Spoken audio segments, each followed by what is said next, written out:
প্রিয় সুধীমণ্ডলী, এটি একটি সহজ সাধ্য বিষয় নয় যে সব কিছু হারিয়ে বেঁচে থাকা ছোট বোন তাকে বুকে জড়িয়ে ধরে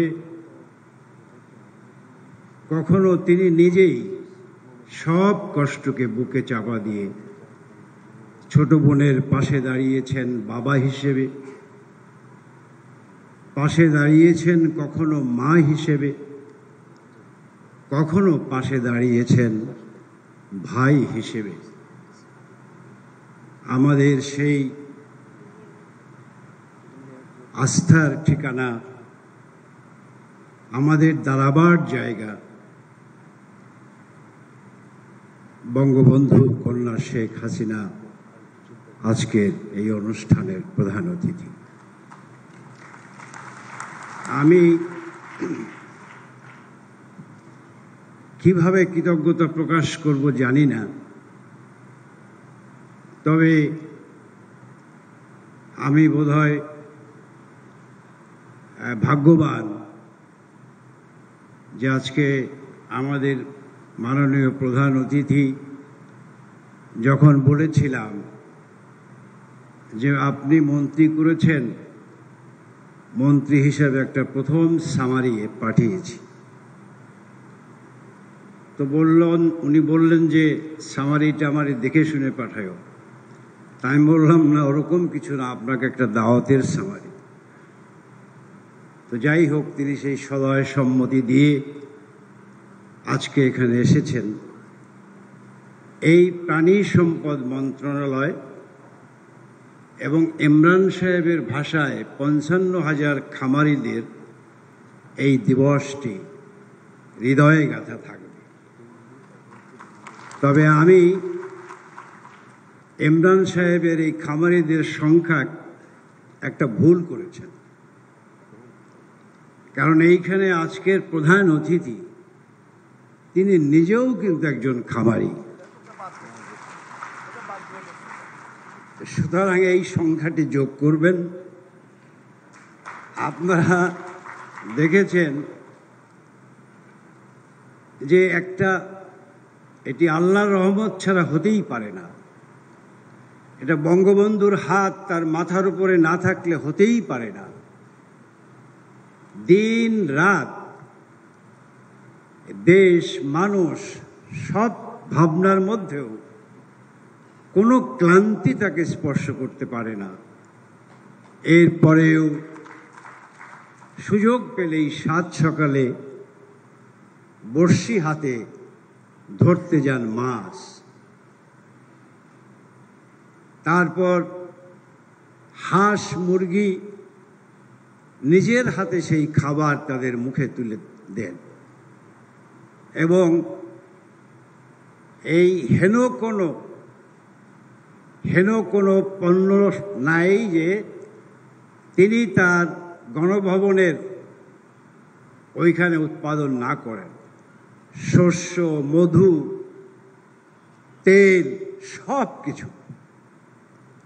তো সুতরাং আমি বলবো যে আপনাদের চেয়ে উনি কম খামারি না।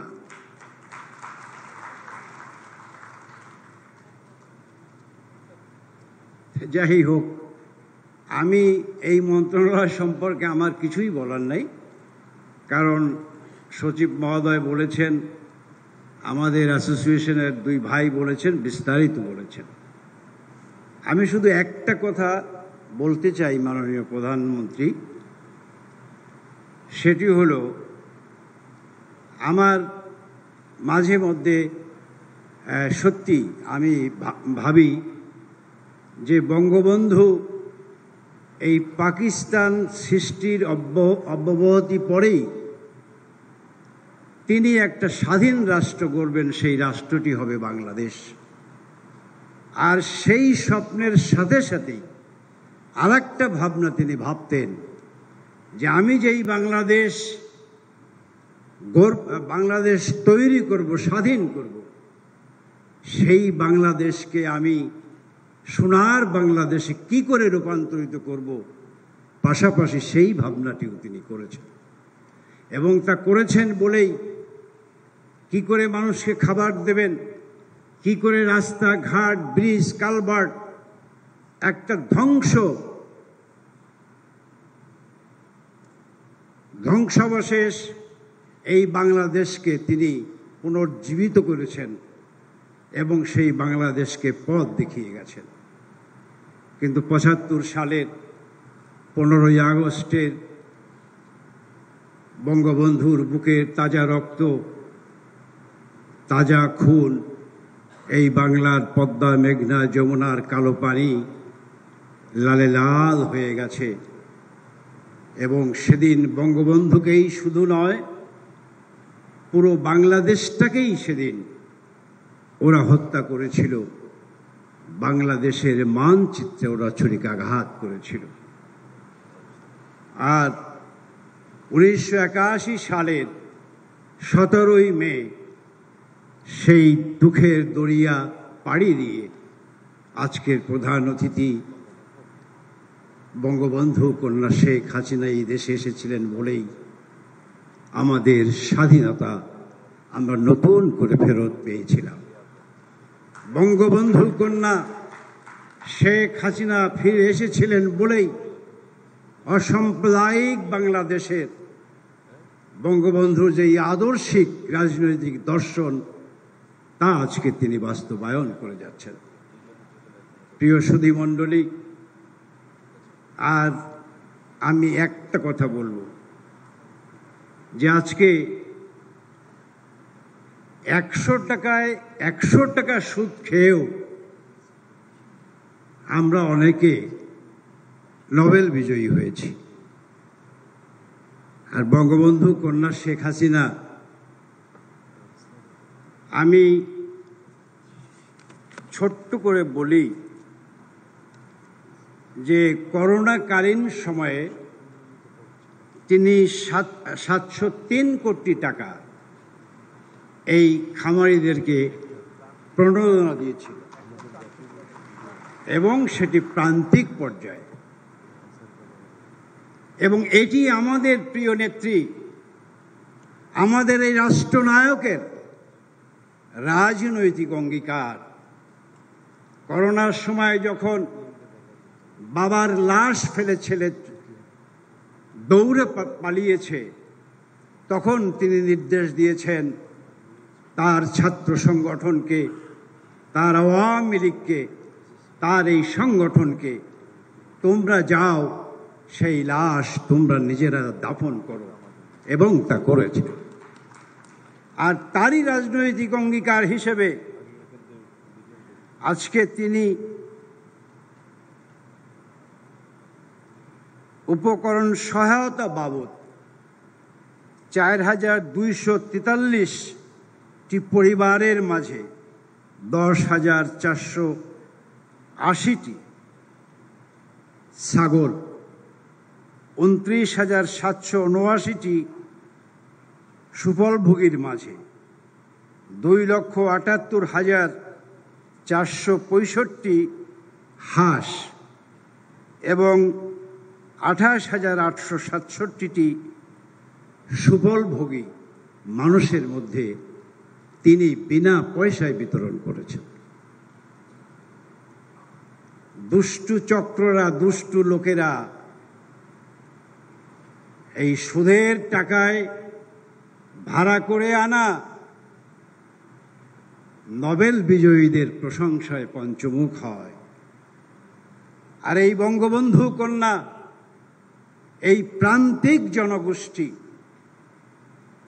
এই হতদরিদ্র মানুষ, দরিদ্র মানুষের দারিদ্রতা দূরীকরণের জন্যে যে নিরন্তর সংগ্রাম করে যাচ্ছেন, সেটি ওদের চোখে পড়ে না। তবে বলবো যে আজ এই বাংলাদেশ শেখ হাসিনার হাতে আছে।